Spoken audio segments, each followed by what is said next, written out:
Hello বন্ধুরা, আজকে আবার একটা ভিডিও নিয়ে চলে এসেছি। আজকে করব পটল চিংড়ি।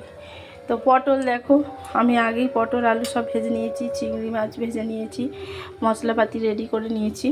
এবার তোমাদের করে দেখাবো আমি কিভাবে করছি। দেখো, কড়া বসিয়ে দিয়েছি, তেলও দিয়ে দিয়েছি, তেল গরম হয়েই গেছে।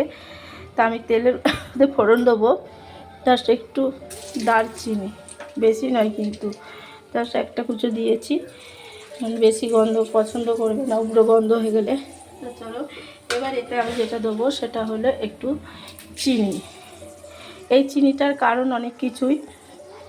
এক তো হচ্ছে তেলের মধ্যে চিনি দিলে, তারপর যে মশলাপাতি পরে কষালে তাতে খুব সুন্দর কালার আসে এবং রান্নার টেস্টটাও বাড়ায়। চলো, এবার আমি দিয়ে দেবো কুচনো পেঁয়াজ। কুচনো পেঁয়াজগুলো দিয়ে দিলাম। এবারে হালকা ভাজবো।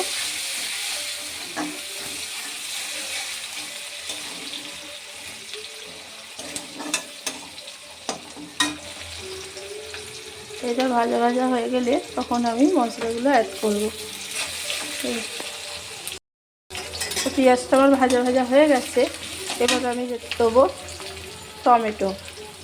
তবে তেলের উপরে দিয়ে দিলে কী হয়, একটু গলেও যাবে, তাই পেঁয়াজের উপরে টমেটোটা দিয়ে দিলাম।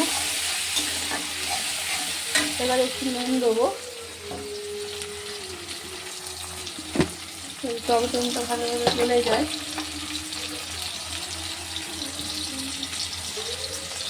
অল্পই দিলাম, কারণ পটল আলু ভাজার সময় নুন দেওয়া আছে।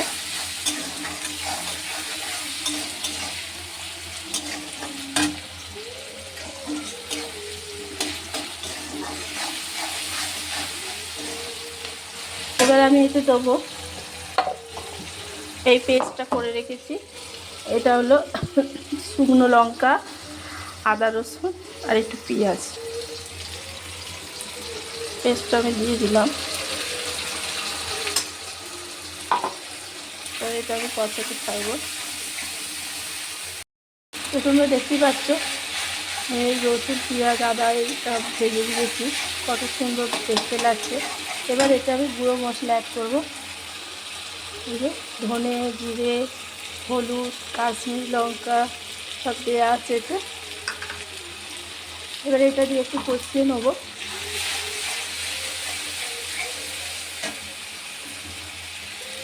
মশলা ধোয়া জলটা দিয়ে দিলাম।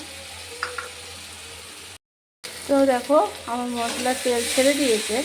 এবার আমি এতে এই ভেজে রাখা আলুগুলো দিয়ে দেবো। আলু, এটা যেহেতু চন্দ্রমুখী আলু, একটু ভাজা হয়ে আধসেদ্ধ হয়ে গেছে। আর এই জন্যে এতে একবারে আমি এই যে চিংড়ি মাছগুলো ভেজে রেখেছি এগুলো দিয়ে দেবো।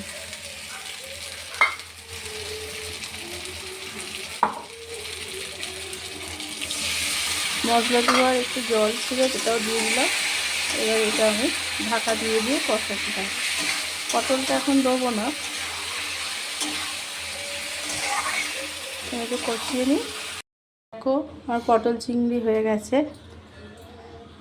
তাহলে তোমাদের যদি ভালো লাগে পাশে থেকো সবাই। টাটা।